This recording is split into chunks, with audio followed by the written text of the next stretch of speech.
예, 이재명 후보님, 네. 지난 토론에서 저한테 극단적이라고 계속 말씀하시면서 네. 김문수 후보에게는 원전 질문하면서 후쿠시마 체르노빌 얘기를 하면서 한국 원전의 안정성에 대해 가지고 확신을 가지지 못하는 모습을 보이셨습니다. 이게 네. 오히려 한국의 대통령이 되시겠다는 분이 한국 원전에 대해서 불신을 가진 극단적인 상황이 아닌가 생각하고요.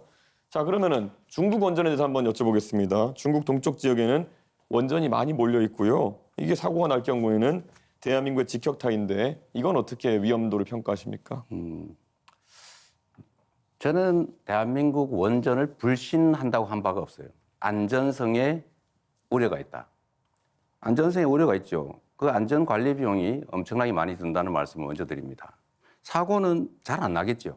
그러나 사고가 날 경우에는 엄청난 피해가 발생할 수 있다. 그게 50년에 한 번이든 100년에 한 번이든 그 점을 고려해야 되고, 중국 동해안에 원전들이 많이 있는 건 저도 아는데 그 점과 거기 원전 많으니까 우리나라에 원전 많아도 괜찮다, 그런 건 아니죠. 거기가 위험하니까 우리나라 위험해도 괜찮다, 그렇게 말하면 안 되는 거죠. 중국의 원전의 안전 관리에 대해 가지고 특별한 대책이 혹시 있으십니까? 왜냐하면 지금 대한민국의 원전 산업이 수출 산업으로 유명하고 우리가 경험한 바로는 문재인 대통령께서 원전의 안전성에 대해서 꾸준히 의심하고 계시기 때문에 해외 세일즈 같은 것도 안 됐습니다. 근데 지금 이재명 후보의 발언대로라면은 대한민국 원전이 뭐 사고가 날 수 있기 때문에 결국은 안전하지 않다는 취지로 들릴 수도 있고, 지금 결국에는 뭐 중국에 대해서는 별말 안 하실 것 같은데 어떻게 받아들여야 됩니까? 역시 제 말을 좀 왜곡하지 않으면 좋겠다는 말씀을 먼저 드리고요. 대한민국 원전이 위험하다, 더 불안하다라고 말한 바가 없어요. 그렇게 주장하지 않아요. 원전의 일반적인 위험성을 얘기하는 거죠.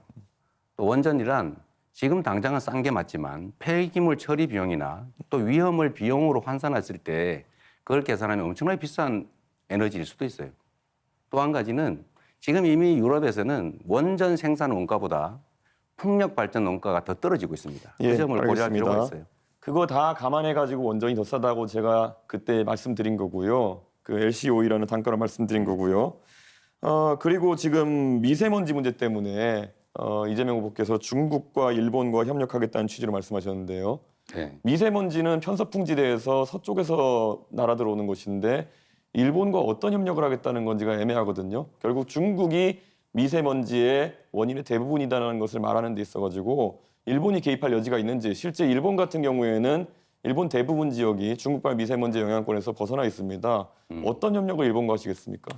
글쎄요, 거기서 완전히 벗어나 있다는 것은 저는 우리 이준석 후보님의 일방적 의견 같고요. 그게 한반도까지는 피해를 끼치는데 일본에는 전혀 피해를 안 끼친다, 일본에는 아무 관심이 없다, 저는 그렇게 생각하지 않아요. 그리고 똑같은 피해 반경 안에 있기 때문에 저는 일본도 같은 입장이 있을 수 있기 때문에 일본과 협력해서 중국에 대응하면 우리 혼자 하는 것보다 훨씬 낫지 않겠느냐, 당연히 그렇게 생각합니다. 대한민국의 미세먼지 중에 중국발 영향력은 30에서 60% 수준으로 알려져 있고요. 일본에 미치는 영향력은 2% 정도다라고 알려 있습니다. 그렇기 때문에 데이터와 맞지 않는 이야기를 지금 하고 계신 것 같고요. 탈석탄, 감원전이라는 이야기를 하셨습니다.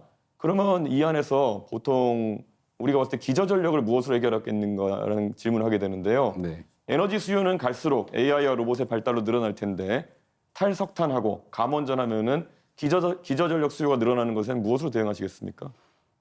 지금 현재 상태도 원전의 비중이 32% 정도고, 현재 상태로는 새로 짓는 것도 있기 때문에 지금 있는 것만 해도 2060년까지는 쓸 수 있는 상태고요. 그 사이에 재생에너지니까 뭐 풍력이든 태양광이든 이 재생에너지 비중을 대폭 늘리고, 그 사이에 지금 막 급속도로 발전하고 있는 에너지 저장 시스템, 이걸 최대한 활용할 필요가 있고, 예를 들면 양수 발전소라든지 이런 기존의 시스템을 알겠습니다. 활용할 여지가 많이 있죠. 양수발전소 같은 경우에는 또 다른 환경 파괴를 낳는다는 이야기가 있는데요. 결국에는 산을 깎아가지고 결국 많은 댐을 만들겠다라는 것이고, 그렇지 않습니다. 그럼 왜 그렇게 물리적 저장을 단정하세요? 하겠다는 기존의 것인데, 양수 발전소들이 있잖아요. 예, 그런데 양수발전소의 기존 용량을 그러면은 최대한 활용하겠다는 말씀이신데 부족한 용량 아니겠습니까? 안 짓고 하겠다고요? 그렇게 단정하지 말라니까요. 제가 언제 양수 발전소 용량을 늘린다고 했습니까? 그것도 하나의 예라는 거죠. 에너지 저장 시스템이라고 하는 것은 다양한 방식이 있을 수 있습니다.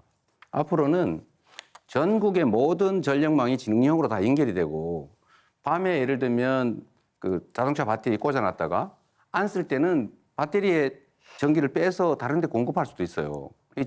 전국의 지능형 전력망을 구축하게 되면 에너지 낭비도 적고 그런 간헐성도 상당히 많이 극복할 수가 있습니다. 결국 V2G 이런 것들 얘기하시는 것 같은데 그게 현실화되려면 우리나라에 현재 보급된 충전기 구조 같은 것도 다 바꿔야 되는 것이고요.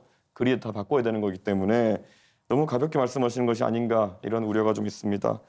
이재명은 합니다라고 하면서 대선 출마 선언하신 다음에요. 쌍방울의 지주회사였던 광림이 사업 다각화한다고 하면서 임시주총을 열고 풍력 발전과 태양광 발전을 사업 목적으로 추가를 합니다. 그래서 결국에는 올해 25년 1월부터는 재생에너지 유지보수 사업을 본격화한다고 있습니다. 이 광림의 투명 경영을 담당하는 분이 황윤석이라는 분인데 이분이 감정평가사로 후보님 성남에 시장하실 때 성남에서 부동산 업무하셨던 이준석 분입니다. 후보님 예. 45초 남았는데 한 분에게만 질문하셨어요. 이런 분의 이름이 같이 나오는 것에 대해 가지고 재생에너지 관련해 가지고 혹시 이재명 후보가 대장동이나 아니면 여러 사건에서 결국 사적인 이익을 추구한 것이 아니냐는 의심을 받는 것처럼 또 다른 의심 받을 수 있다. 저는 그런 생각을 하고 있습니다. 네, 다른 후보 답변 시간 30초 보장해 주셔야 됩니다. 예, 그러면 권영국 후보님께 질문 드리겠습니다. 예, 지금 ESS를 이재명 후보께서 말씀해 주셨는데요. ESS 자체가 화재 사고가 빈번하기 때문에 어쩌면 지역별로 좀 혐오 시설 또는 기피 시설이 될 수 있다는 얘기가 있습니다. ESS가 기피 시설이 되면 이재명 후보 아이디어는 어떻게 실현할 수 있을까요? ESS 시설은 기술 발전으로 많이 이제 발전하고 있지 않습니까? 제가 자동차가 전기차를 타고 있는데 기존에 화재가 많이 났어요. 그리고 저장량도 매우 적었습니다. 지금 발전하고 있습니다. 고려해야죠. 네, 시간은 끝났는데 잠시 후에 권영국 후보 주도권 토론이 있으니까 못다한 답변은 그때를 또 활용하시면 되겠습니다. 다음 주도권 토론은 이재명 후보입니다. 네, 저는 이준석 후보식으로 모든 것을 비관적으로 보고 지금 ESS 시스템 배터리에 문제가 있으니까 앞으로 대책이 없다 이렇게 얘기하는데 기술 발전의 속도는 정말로 엄청나게 빠르다 이 말씀을 먼저 하나 드립니다. 그리고 우리가 언젠가는 재생에너지 사회로 전환해야 돼요. 그걸 어떻게 자꾸 부정을 하고 이상한 소리를 하십니까? 그 황모 씨인지는 뭐 제가 알지도 잘 모르겠는데 뭘 하는 사람인지 모르십니까? 잘 모르겠어요.